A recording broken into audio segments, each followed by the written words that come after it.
அன்பு மருமகனே, என்னை காலி செய்து விடுவேன், அசிங்கப்படுத்தி விடுவேன் என்று சொல்பவர்கள் எவராக இருந்தாலும் திரும்பிச் செல்வது என்பது கிடையவே கிடையாது. ஐ ஆம் கம்மிங்.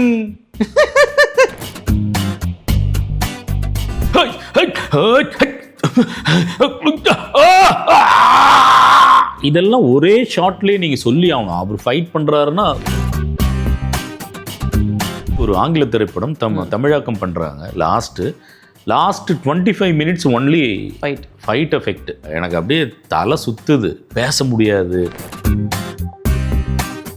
நீங்க வந்து இப்போ நடிக்க தான் வந்தீங்க, அண்ட் இப்போ வாய்ஸ் ஆக்டரா இருக்கீங்க. இதுல இருந்து அடுத்த கட்டம் ஏதாச்சும் இருக்கா? இல்லை, நாம ஊர்ல இருந்து மஞ்சள் பையோட வரும்போதே ஒரு நல்ல வாய்ஸ் அப்படின்னா கோபி அவர்களோட டெஃபினேஷன் அதுக்கு என்னவா இருக்கும்? குரல் நல்லா இருக்கணும் அப்படிங்கிறது ஒரு டெஃபினேஷனாக நான் எடுக்கிறது இல்லை.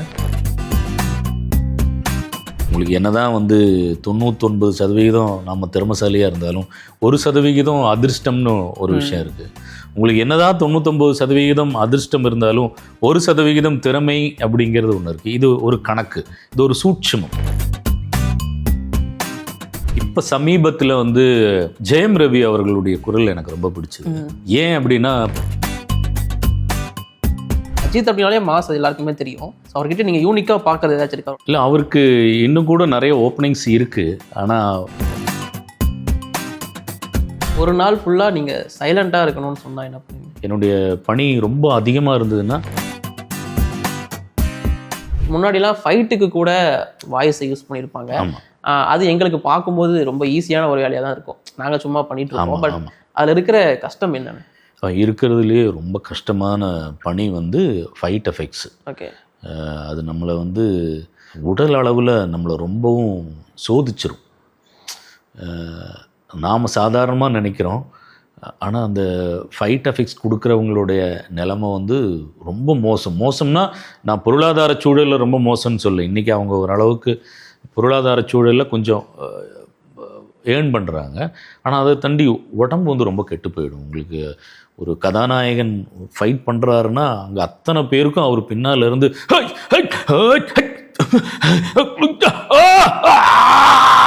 இதெல்லாம் ஒரே ஷாட்லேயே நீங்கள் சொல்லி ஆகணும். அவர் ஃபைட் பண்ணுறாருன்னா கட் பண்ணி எடுக்கிறதல்ல. நீங்கள் இந்த இதை வந்து நான் இவ்வளோதான் சொன்னேன், இதோட அது 100 மடங்கு அந்த ஃபைட்டு. அது நம்மளை வந்து அதை ஒரு வழி பண்ணிடும். அது இந்த மாதிரி நீங்கள் பண்ண அனுபவம் இருக்கா? நிறைய பண்ணியிருக்கு. ஸோ அப்போ கண்டிப்பாக குரல் அப்படிங்கிறது வந்து டேமேஜ் ஆகும். ஆமாம். ஸோ அதுக்கப்புறம் பெருசாக வாய்ஸ் பண்ண முடியாது. ஆமாம். ஸோ அதில் கஷ்டப்பட்டுருப்பீங்க. ஸோ அப்படி இருக்கிறப்போ இது நீங்கள் வேணாம் அப்படின்னு சொல்ல முடியுமா இந்த மாதிரியான ஒர்க்ஸ்? இல்லை, நம்ம கமிட்மெண்ட். ஓகே. நம்ம போயாச்சு, நம்மளை நம்பி கூப்பிட்டாங்க. எனக்கெல்லாம் ஒரு முறை ஃபைட் பண்ணும்போது லாஸ்ட்டு, அது வந்து ஒரு ஆங்கில திரைப்படம் தமிழாக்கம் பண்ணுறாங்க. Last 25 minutes only fight effect. எடுத்து ஆகணும். எடுத்து முடித்தா எனக்கு அப்படியே தலை சுற்றுது, எனர்ஜி போயிடும். உங்களுக்கு எப்படி இருக்குன்னா, அந்த ஃபீலு வாமிட் பண்ணுற மாதிரி வாமிட்டிங் சென்சேஷன் இருக்கும். இந்த அடிவயிறு உங்களை போட்டு படாத பாடுபடுத்திடும். இப்போ இந்த 2 சைடும் பயங்கர, அதாவது படுத்தா தூக்கம் வராது, நின்னா நிற்க முடியாது, உட்கார்ந்தா அந்த மாதிரியான ஒரு சூழலுக்கு நம்மளை வந்து தள்ளிடும். பேச முடியாது, வண்டி ஓட்ட முடியாது, வண்டி ஓட்டி ஹார்ன் அடித்தா நமக்கு அவ்வளோ ஒரு அந்த மாதிரி கஷ்டமெல்லாம் இருந்திருக்கு. ஆனால் நம்ம வந்து முடியாதுன்னு நம்ம எப்படி சொல்ல முடியும்? கமிட் பண்ணிட்டு தான் நம்ம அந்த தொழிலே பண்ணுறோம். அப்படி இருக்கும்போது நம்ம பண்ணித்தான் ஆகணும். ஆனால் எனக்கு முடிஞ்ச வரைக்கும் அதில் நியாயப்படுத்துறதுக்கு நான் நேர்மையாக அது என்ன வேலை பண்ணுமோ அதை. சூப்பர்ண்ணா. அதாவது நாங்கள் படத்தில் ஜஸ்ட் அந்த வாய்ஸோவோ இல்லை அந்த எஃபெக்டை மட்டும் தான் கேட்குறோம், என்ஜாய் பண்ணுறோம். பட் அதுக்கு பின்னாடி இவ்வளோ வழிகள் இருக்குது அப்படிங்கிறது இருக்கு. வெளியில் வந்து சொன்னதான் எங்களுக்கு தெரிய வருது. அண்டு நீங்கள் வந்து இப்போது நடிக்க தான் வந்தீங்க, அண்ட் இப்போ வாய்ஸ் ஆக்டராக இருக்கீங்க. இது ஓகேவாண்ணா? இதுலேருந்து அடுத்த கட்டம் ஏதாச்சும் இருக்கா? இல்லை, நாம் ஊர்லேருந்து மஞ்சள் பையோட வரும்போது ஏதாவது ஒரு வாழ்க்கையில் ஏதாவது ஒன்று பண்ணணும்னு நினச்சி தான் வரும். அதான் கொஞ்ச நேரத்துக்கு காலச்சூழல் நம்ம இதுக்குள்ளே வந்துருச்சு. சரி, நம்ம ஏதோ ஒன்று பண்ணியிருக்கோம் அப்படின்னு இருக்கிறதுனால தானே இப்போ நீங்கள் வர்றீங்க. இப்போ எங்களை போன்ற கலைஞர்களுக்கு இந்த மாதிரியான ஒரு வெளிச்சம் கிடைக்கிறதே ஒரு பெரிய விஷயம் தானே. இல்லைங்களா? அப்போ நாம் ஏதோ ஒன்று உங்களை மகிழ்விச்சிருக்கோம் இல்லையா? அதுக்காக தான் நீங்கள் வந்து நம்மளை பார்க்க வந்திருக்கீங்க. ஓகே தான், இது இப்படியே போகுது. ஆனால் எதுக்குமே ஒரு அடுத்த கட்டம்னு ஒன்று உண்டு.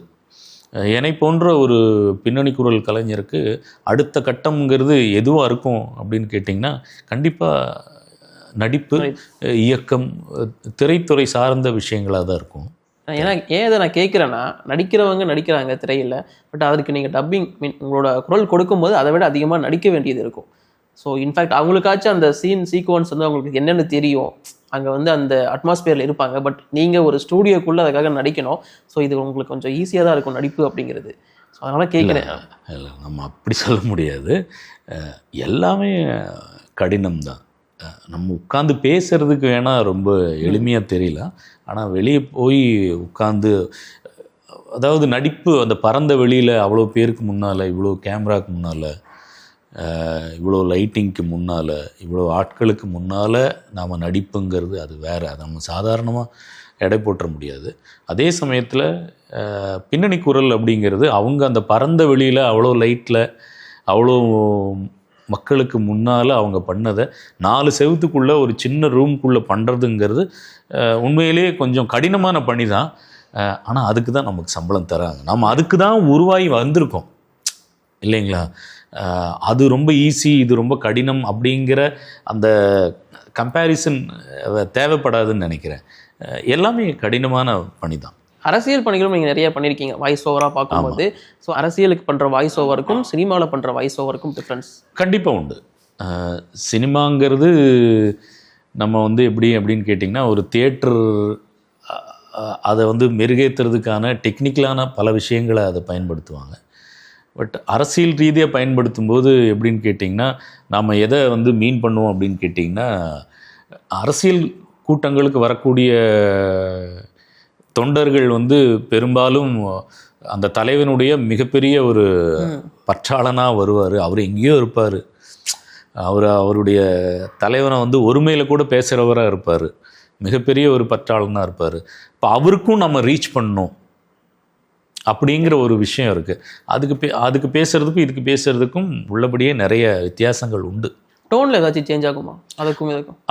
இப்போது ஒரு திரைப்படம் சார்ந்த ஒரு விஷயம், ஒரு கதாபாத்திரத்தை அறிமுகப்படுத்துகிறாங்க அப்படின்னா, தமிழகத்தின் தங்க மகன், குடும்பங்கள் கொண்டாடும் செல்ல மகன், இதோ பராசக்தி மூலம் நம்மை பரவசப்படுத்த வருகிறார், வாருங்கள் சிவகார்த்திகேயன், உங்களை நாங்கள் அன்போடு வரவேற்கிறோம். இதே ஒரு அரசியல்வாதிக்கு இன்ட்ரோ கொடுக்கும். அரசியல்வாதிக்கு சார் பண்ணும்போது என்னென்னா, இப்போ இந்த டோன், இப்போ இந்த மாதிரியான டோனில் ஆரம்பித்து எப்படி வரும்னா, வா தலைவா, தரணியாள வா தலைவா, தானை தலைவனே, உன் பின்னால் அணிவகுத்து நிற்க நாங்கள் தயாராக இருக்கிறோம். இந்த மாதிரியான, ஏன்னா இந்த த்ரோ, இந்த கிரிப், இந்த மாதிரியான விஷயங்கள் கொடுக்கும்போது இந்த லாஸ்ட்டில் இருக்கிறவனும் கொண்டாடணும் அப்படிங்கிற அந்த இதோடு நம்ம கொடுக்கறது. இதுதான் இதில் இருக்கிற வித்தியாசம். ஒரு நல்ல வாய்ஸ் அப்படின்னா கோபி அவர்களோட டெஃபினேஷன் அதுக்கு என்னவா இருக்கும்? குரல் நல்லா இருக்கணும் அப்படிங்கிறது நான் அதை ஒரு டெஃபினேஷனாக நான் எடுக்கிறதில்ல. ஒரு மனிதனுடைய கையில் இந்த 5 விரலும் ஒரே மாதிரி இருக்கிறதில்ல.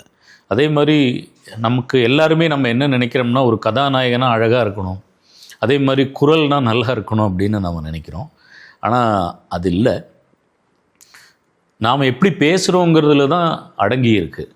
குரல் நல்லா இருக்கணும் அப்படிங்கிறது இல்லை, நாம் அதை கன்வின்ஸ் பண்ணுற மாதிரி பேசுகிறதுல இருக்குங்கிறது நான் சொல்ல வரேன். ஓகே, இப்போ ஒரு பெஸ்ட்டு வாய்ஸ் ஆக்டர் ஆகணும் அப்படின்னா, ஸோ அதுக்கு டேலண்ட் இல்லை, இங்கே வந்து நிறைய ப்ராக்டிஸ் இருக்கணும் அப்படின்னு நினைக்கிறீங்களா? ரெண்டுமே வேணும். ஒரு சூட்சமம் தான் அது. எல்லா இடத்துலையும் சொல்கிறது தான், திரும்ப அது சொல்கிறதுனால தப்பு இல்லை. உங்களுக்கு என்ன தான் வந்து 99% நம்ம திறமைசாலியாக இருந்தாலும் 1% அதிர்ஷ்டம்னு ஒரு விஷயம் இருக்குது. உங்களுக்கு என்ன தான் 99% அதிர்ஷ்டம் இருந்தாலும் 1% திறமை அப்படிங்கிறது ஒன்று இருக்குது. இது ஒரு கணக்கு, இது ஒரு சூட்சமம், அவ்வளோதான். ஸோ இப்போ வந்து பார்த்தீங்கன்னா, இப்போ நிறைய தமிழ் படங்கள் வர ஆரம்பிக்குது. அதே சமயத்தில் அதே மாதிரி இங்கே டப்பிங் படங்கள் நிறைய இட்டடிக்க ஆரம்பிச்சிருக்கு. ஸோ அப்படி பார்க்குறப்போ இந்த டப்பிங் துறையில் இருக்கிறவங்களுக்கு சரியான ரெக்கக்னேஷன் கிடைக்குதுன்னு நினைக்கிறீங்களா? இப்போ கொஞ்சம் ஓகே வர ஆரம்பிக்குது.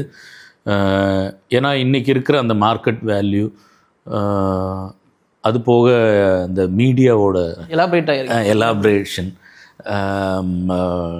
சோஷியல் மீடியாவோட ரீச்சு, இதெல்லாம் வந்துட்டு என்னென்னா பல தளங்களில் பலரையும் முன்னால் கொண்டு வந்து நிறுத்துது.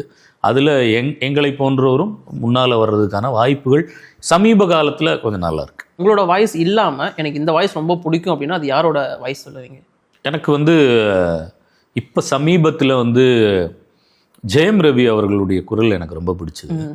ஏன் அப்படின்னா பராசக்தி ட்ரைலர் நான் பார்த்தேன். அதில் அவர் வந்து வில்லன் பண்ணியிருப்பார். அவர் 2 type of voice modulation and அந்த வாய்ஸை வந்து 2 டைப்பாக அவர் பண்ணியிருப்பார். எனக்கு அதில் வந்து அந்த வில்லனிக்காக அவர் வந்து ஒரு சட்டிலாக ஒரு டவுனாக ஒரு வாய்ஸ் ஒன்று பண்ணியிருப்பார். எனக்கு அது ஜெயம் ரவி கிட்ட அது எனக்கு ரொம்ப பிடிச்சது. நான் கெஸ் த மூவி என்னோட ட்ரேட்மார்க், எல்லாருக்கிட்டையும் போய் கேட்குறேன், உங்ககிட்டையும் கேட்குறேன், சொல்லுங்கள் என்ன படம்னு கெஸ் பண்ணுங்க நீங்கள். ஓகே. அப்பாவை கொன்னவங்களை பழிவாங்குற ஹீரோ. அப்பாவை கொன்னவங்களை பழிவாங்குற ஹீரோ. ஸ்கூல் படிக்கிற ஹீரோயின். தீவிரவாதின்னு முத்திரை குத்தப்படுற ஹீரோவோட அப்பா. தப்பான தொழில் பண்ணதால் கொல்லப்படுற ஹீரோவோட அப்பா. அதாவது ஃபஸ்ட்டு தீவிரவாதின்னு முத்திரை குத்தப்படுறது அப்பா தான், இவரும் அப்பா தான். அது என்னென்ன படம் சொல்லும்போது உங்களுக்கு புரிஞ்சிடும். ஹீரோ பண்ண ஒரு தப்பால் அவரை பழி வாங்கிடுவாங்க. அதான் அந்த படத்தோட கதையாக இருக்கும். ஹீரோ மட்டும் இல்லாமல் ஹீரோ இருக்கிற இடத்தையும் அழிக்க நினைக்கிற வில்லன். எல்லாம் சேர்ந்து ஒரே படம் தான். எல்லாம் சேர்ந்து ஒரே படம். திரும்ப ஒன்று சொல்கிறேன். அப்பாவை கொண்டவங்களை பழி வாங்குற ஹீரோ, ஸ்கூல் படிக்கிற ஹீரோயின், தீவிரவாதின்னு முத்திரை குத்தப்படுற ஹீரோவோட அப்பா, தப்பான தொழில் பண்ணதால கொல்லப்படுற ஹீரோவோட அப்பா. இவர் வந்து ஒரு வளர்ப்பு அப்பா. அதை நான் ரிவீல் பண்ணிடுறேங்க. தான் பண்ண ஒரு தப்பால் பழி வாங்கப்படுற ஹீரோ. அவர் பண்ண ஒரு தப்பால் அவரை பழி வாங்கிடுவாங்க. ஹீரோவை மட்டும் இல்லாமல் ஹீரோ இருக்கிற இடத்தையும் அழிக்க நினைக்கிற என்னவா இருக்கும்? யாராக இருக்கும்? வழக்கமாக அவங்க கெஸ்ட் பண்ணி ஆன்சர் சொல்லிடுவாங்க கெஸ்ட்டுக்கு. நீங்கள் சொல்லிடுவாங்க. ஆனால் இன்னைக்கு அவங்களுக்கு தெரியல. ஆமாம், யார் ஹிண்ட் கொடுத்துட்றாங்க. சொல்லுங்கள். ஹீரோ ஊர் விட்டு ஊர் ஓடி போவார். இப்போ புது படமாக பழசா? பழசுனா நீங்கள் நல்லவரா கேட்டவரா? நாயகன். கரெக்டாக சொல்லிட்டேன். அந்த படம் தானே? சூப்பராக சொல்லிட்டேன். கரெக்டு. ஓகே, நாயகன் தான். கேரக்டர்ஸை மட்டும் வச்சு கேட்டிருந்தேன். ஓ, வெரி குட், வெரி குட். அடுத்து ஒரு திஸ்ஸா தட் இருக்கு. அதாவது நீங்கள் வாய்ஸ் கொடுத்தா மாஸாக இருக்கும், அது எல்லாருக்கும் தெரியும். இந்த ஹீரோ வசனம் பேசினா சூப்பர் மாஸாக இருக்கும் அப்படின்னு எந்த ஹீரோ உங்களுக்கு தோணுதுன்னு சொல்லுங்கள். நான் ஹீரோஸ் கேட்குறேன். ஃபஸ்ட்டு வந்து சூர்யா, விக்ரம், 2 பேர் யார்? விக்ரமா விஜய் சேதுபதியா? விக்ரமா சிவகார்த்திகேயனா? விக்ரமா தனுஷா சிம்புவா அஜித்தா விஜயா? அஜித்தா கமல்ஹாசனா? அஜித்தா ரஜினியா? ஏன்னா அஜித் உங்களுக்கு அவ்வளோ பிடிக்குமா? இல்லை அப்படி இல்லை. இப்போ நீங்கள் எனக்கு கொடுத்த ஆப்ஷன்ஸ் என்னவோ அதுதான் நான் பார்த்தேன். அதாவது ஏதாச்சும் யூனிக்கான விஷயம் இருக்கா? ஏன்னா அஜித் அப்படின்னாலே மாஸ் அது எல்லாருக்குமே தெரியும். ஸோ அவர்கிட்ட நீங்கள் யூனிக்காக பார்க்குறது ஏதாச்சும் இருக்கா? அவரோட வாய்ஸ், அவர் டைலாக் பேசுகிற விதத்தில். இல்லை, அவருக்கு இன்னும் கூட நிறைய ஓப்பனிங்ஸ் இருக்குது. ஆனால் அவர் இன்னும் வரல, இன்னும் முன்னால் வரல. அவருக்கான இடம் இங்கே ரொம்ப பெருசாக இருக்குது. அவர் வந்து தமிழ்நாடு அப்படிங்கிற ஒரு சர்க்கிள்குள்ளே இருக்கார். அவர் தமிழ்நாடு தாண்டி பேன் இண்டியா தாண்டி வரக்கூடிய எல்லா வாய்ப்பும் இருக்கிற ஒரு ஹீரோ அவர். அது ஒன்று. அதோட ரொம்ப முக்கியமாக அவர் ஒரு நல்ல ஒரு குடும்பத் தலைவராக இருக்கார். அது எனக்கு பர்சனலாக எனக்கு ரொம்ப பிடிக்கும். இப்போ ஒரு சில வாட் இஃப் கொஸ்டின்ஸ் கேட்குறேன். இதுவாக நீங்கள் இருந்தீங்கன்னா என்ன ஆகும், இல்லை இந்த மாதிரி நடந்தால் என்ன பண்ணுவீங்க அப்படின்னு சொல்லிட்டு. நீங்கள் ஒரு ஆக்டர் ஆகிட்டீங்க அப்படின்னா இப்போ என்ன பண்ணிட்டு இருந்திருப்பீங்க? நடிச்சிட்டு இருந்திருப்பேன். இப்போ உங்ககிட்ட நடிக்கிற மாதிரி டாப் ஆக்டர் இப்போது இந்த பொங்கலுக்கு. ஐயோ, டாப் ஆக்டர். ஓகே. அப்படின்னா இப்போ என்ன பண்ணிட்டு இருந்திருப்பீங்க? வீட்டில் நல்லா படுத்து தூங்கிட்டு இருப்பேன் சார். ஒரு நாள் அரசியல்வாதி ஆகிட்டா? நல்ல கேள்வி சார். சார், இப்போது நம்ம ஊரில் வந்து பசுக்களை வந்துட்டு தெய்வமாக கும்பிடுறோம் இல்லையா சார்? அப்படி பசுக்களை வந்து தெய்வமாக போற்றக்கூடிய நாம் அது ரோட்டில் வந்து குப்பைமேட்டில் வந்து அது குப்பையை சாப்பிட்டு அதிலிருந்து பால் கறந்து நம்ம குழந்தைங்க குடிக்கிறாங்க. இங்கே வந்து வளர்ப்போரை நம்ம குத்தம் சொல்கிறதா இல்லை அரசாங்கத்தை குத்தம் சொல்கிறதான்னு எனக்கு தெரியல. எனக்கு அந்த ஒரு நாள் டைம் கிடச்சிதுன்னா பசு வளர்ப்பதற்கு தனியாக ஒரு இடத்த அமைச்சு கொடுக்கறதுக்கான வாய்ப்புகளை இறங்குவேன். அதுக்காக வந்துட்டு ஏன்டா அந்த ஒரு நாள் இருந்துட்டு எங்களையெல்லாம் தெரியலையான்னு நீங்கள் கேட்காதீங்க. என் மனசில் பட்டது. ஏன்னா பசு வந்து குப்பைமேட்டில் குப்பைகளோட அழுக்கான உணவுகளை திங்கிறத பார்க்கும்போது மனசு வேதனைப்படுது. பசு வளர்ப்போர் வந்து அவங்க பால் மட்டும்தான் பார்க்குறாங்க, காலையில் அதை அப்படியே விட்டுறாங்க. அது ரோட்டில் சுற்றும்போது எத்தனையோ பேருக்கு உயிருக்கு ஆபத்தை விளைவிக்குது. அப்படி பார்க்கும்போது ஒரு நாள் அரசியல்வாதியாக இருந்தால் அதுக்கு ஆவணம் என்ன செய்யணுமோ அதை செய்யும். சூப்பர். நான் இந்த ஆன்சர் நான் கண்டிப்பாக எதிர்பார்க்கல. ஒரு நல்ல ஆன்சராக இருந்துச்சுன்னா, இப்போ ஒரு நாள் ஃபுல்லாக நீங்கள் சைலண்ட்டாக இருக்கணும்னு சொன்னால் என்ன பண்ணுவீங்க? ஒரு நாள் ஃபுல்லாக நீங்கள் பேசவே கூடாது. எனக்கு ரொம்ப சந்தோஷம்தான் அது. எனக்கு அமைதி எனக்கு ரொம்ப பிடிக்கும். அமைதியாக உட்கார்றது எனக்கு ரொம்ப பிடிக்கும்.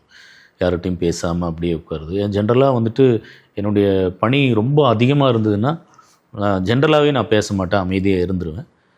அது வந்து எனக்கு 2 வகையில் அது எனக்கு உதவிகரமாக இருக்கும். ஒன்று என்னுடைய எனர்ஜியை வந்து கெயின் பண்ணிக்கிறதுக்கு, இன்னொன்று அந்த டென்ஷனை குறைக்கிறதுக்கு.